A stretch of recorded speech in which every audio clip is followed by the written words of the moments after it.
तो my YouTube channel guys, आज के इस वीडियो में हम आपको लाइव प्रूफ दिखाएंगे बोर्ड एग्जाम की एग्जामिनर कॉपी कैसे चेक करते हैं और आपकी कॉपी में क्या देखकर आपको फेल या पास या बहुत कम नंबर देते हैं। ठीक है, बिल्कुल सब कुछ लाइव प्रूफ होगा, तो आपको कुछ भी नहीं करना। सबसे पहले वीडियो को लाइक करके चैनल को सब्सक्राइब कर लेना है। तो आइए शुरू करते हैं आज के इस धमाकेदार वीडियो को। ठीक है, आपको देखो करना क्या होता है, टीचर आपकी कॉपी में क्या देखकर आपके नंबर काट देते हैं और क्या देखकर आपको फेल भी कर देते हैं। ठीक है, ये जो गलतियां होती है सभी स्टूडेंट अपने लाइफ में करते हैं। आपकी अपनी कॉपी में यही जो चीज़ें होती है वो एग्जामिनर देखते हैं। ठीक है, आपको क्या करना है कि जब भी आप अपने बोर्ड एग्जाम की कॉपी लेते हो, बिल्कुल उसको फिलअप करने के बाद अच्छी तरीके से जो कॉपी लिखने की शुरुआत होती है वो कैसे करना है। ठीक है, शुरू के जो 2 से 3 पेज होते हैं वही एग्जामिनर आपको देखते हैं, क्योंकि एग्जामिनर जो होते हैं वो काफ़ी फास्ट होते हैं और उनको पर कॉपी चेक करने का पैसा भी मिलता है। तो आपको क्या करना है, शुरू के 2-3 पेज जो है वो सुंदर लिखे और वही प्रश्न करें जो अच्छे से याद हो। ठीक है, ऐसा करने से एग्जामिनर देख लेता है आपको कि ये जो स्टूडेंट है वो एक अच्छा स्टूडेंट है और जो लिखा है वो करेक्ट लिखा है, तो उसी के हिसाब से वो आपको औसत नंबर देते चले जाते हैं। ठीक है, कुछ टॉपर की कॉपी मैं दिखा देता हूँ आपको कि ये टॉपर देखो किस तरह से लिखते हैं और कैसे लिख रहा है। ठीक है, आप जिस भी खंड को करिए सभी एक जगह करिए। ठीक है, अगर आप किसी खंड को शुरू करते हैं तो सभी क्वेश्चन एक जगह करें और क्रम से करें। ऐसा होता क्या है, टीचर को बार बार कि आपके फ्रंट पेज पर उसका नंबर चढ़ाना पड़ता है। खंड क में ये इतने बालक ने इतने क्वेश्चन को अटेम्प्ट किया है और इतने का आंसर लिखा है। ठीक है, इस पे इतना नंबर दिया गया। अब बोर्ड एग्जाम की कॉपी में प्रश्नों को प्रश्न संख्या वो किस खंड का है अवश्य लिखे। बीच में आपको कभी भी सादा पेज नहीं छोड़ना है। ठीक है, ऐसा अगर आप करते हो तो आपके जो एग्जामिनर होता है ना वो कॉपी चेक करते समय वहीं पे रुक जाता है और आगे का नहीं देखता है।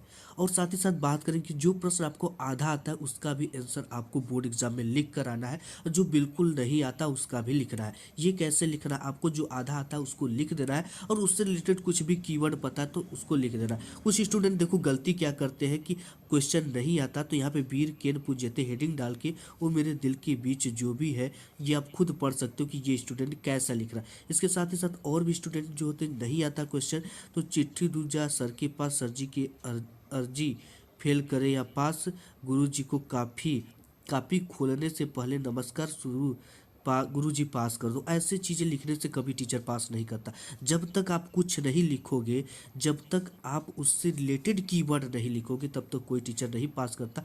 अगर हर चीज़ें क्वेश्चन नहीं आती, आपको चीज़ें नहीं आती है तो आप उससे रिलेटेड कोई भी कीवर्ड उस चैप्टर से रिलेटेड आपने क्लास में उस सब्जेक्ट से रिलेटेड कुछ भी सुना है आप उसको क्या करो, लिख दो। लेकिन ऐसी जो चीज़ें देखो कॉपी होती फालतू चीज़ें उसको नहीं लिखना है। और ये कॉपी देख सकते हो टॉपर की कॉपी की कैसे लिखा गया और उसको पर कॉपी किस तरह से नंबर मिल रहे। ठीक है, आपने क्लास में जो भी कीवर्ड सुना है, जो भी आप वर्ड सुने हो, आपको क्या करना उसी चीज को अपने बोर्ड एग्जाम में लिख देना है। हम ठीक है, बात करने वाले कि टीचर और साथ ही किसी साथ को फेल आपको मैं नहीं बताता करना चलूँ चाहते। ठीक है, कि टीचर आपको के बोर्ड पास एग्जाम एक में बहुत 30 बड़ी सेंटीमीटर मजबूरी का होती है, स्केल तभी ले वो जाना आपको और 2 पास नीला वो 2 फेल काला कर वो देता है। ब्लैक स्केच देखो होता और क्या है कि प्रवेश अगर पत्र रोल आप नंबर कुछ भी विदाउट नहीं रोल लिखोगे नंबर अपने कॉपी जरूर में, ले बताओ जाना है। किसकी ठीक है, औकात है कि आपको तो पास कर दे। आपको क्या ठीक करना है, है कि उसको कॉपी में पास कभी भी करने के लिए गलत भी तो चीजें कुछ ना नहीं कुछ लिखना है, चांस होने कसम चाहिए। नहीं तो लिखना वो है, देखो आपकी गालियां नहीं कॉपी में लिखना अगर है, लव आप उससे स्टोरियां नहीं रिलेटेड लिख उस देना है, टॉपिक से मजबूरी रिलेटेड नहीं उस लिखना है। इन सब चैप्टर चीजों से से आप जान रिलेटेड जाओ कि कुछ कोई भी भी आपको कीवर्ड नंबर पता है या नहीं आपने देने वाले। क्लास किया और है, साथ ही क्लास साथ में बोर्ड कुछ एग्जाम उस के सब्जेक्ट से जितने भी रिलेटेड आपको क्वेश्चन पता है है, पेपर कुछ के सुना सभी है, आपको तो उन सब अटेम्प्ट करने चीज़ों हैं। को ठीक है, लिखो। आप देखिए उसकी टीचर कोई नहीं प्रश्न चाहता को है अगर किसी के बना बना फ्यूचर के से वो लिखना खिलवाड़ चाहते हो तो करे, बना वो बना कर भी लिखो, चाहता है कि लेकिन आपको उस पास कर दे। सब्जेक्ट लेकिन आप उस जब टॉपिक तक से कुछ नहीं रिलेटेड लिखो। लिखोगे ठीक है, तो कोई भी जिस टीचर आपको प्रश्न का पास उत्तर नहीं आपको करेगा। बिल्कुल ठीक है, नहीं आता तो उसका भी आपको आंसर कुछ ना आपको कुछ ट्रिक से लिखना लिखना पड़ेगा है। तभी टीचर कुछ भी आपको आप पास उससे करेगा, रिलेटेड कीवर्ड अदरवाइज बनाकर कोई लिख टीचर दो, आपको अपने पास शब्दों नहीं में लिख दो, करने अपने वाला है। भाषा में लिख दो,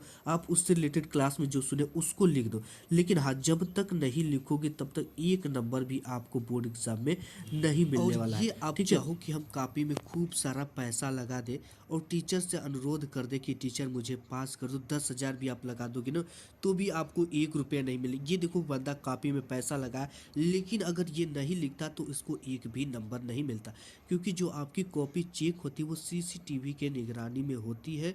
और देखो पैसा तो टीचर रख लेगा, ठीक है, ये आप पे कानूनी कार्रवाई भी कर सकता है, लेकिन पैसा रख लेता, लेकिन उसके बदले में आपको नंबर नहीं देगा जब तक आप कुछ नहीं लिखोगे। ठीक है, तो ऐसी गलती नहीं करना है आपको। उससे रिलेटेड कुछ भी कीवर्ड अगर आप जानते हो तो ये लिखो।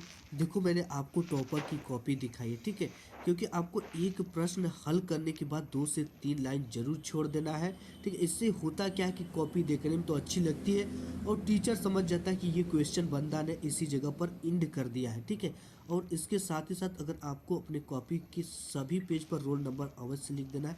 इससे होती क्या है कि अगर आपकी कॉपी गुम हो जाती है या आपकी कॉपी नत्थी से छूट जाती, इधर उधर हो जाती है, तो आपको एक जगह कॉपी लाकर एग्जामिनर समझ जाता है कि ये इस बंदे की कॉपी है, ठीक है? आपको इस तरह से हैंड राइटिंग लिखना है और किचिर पिचिर हैंड राइटिंग नहीं लिखना है, क्योंकि ऐसा लिखने से टीचर भी नहीं समझ पाएगा और ना भी 1 नंबर आपको मिल जाएगा। मैं कुछ टॉपर की कॉपी आपको अगेन दिखा देता हूँ कि देखो यहाँ पे प्रश्नोत्तर संख्या किस तरह से डालना पड़ता है और कैसे लिखना है, ठीक है?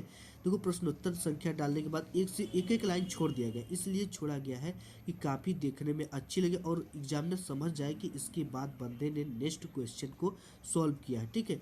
तो एग्जामिनर, अब मैं बता दूं फिर से कि 2 से 3 पेज, 4 से 5 पेज ही देखता है, उसके बाद औसत नंबर आपको देता चला जाता है। तो ऐसी गलती आपको बोर्ड एग्जाम में नहीं करना है, कोई भी क्वेश्चन नहीं छोड़ना है, ठीक है? कुछ भी आता है उससे रिलेटेड, लेकिन आपको सभी क्वेश्चन के आंसर को सॉल्व करना है, सभी अटेम्प्ट करना है, उससे रिलेटेड कुछ भी कीवर्ड लिखना है, लेकिन लिखना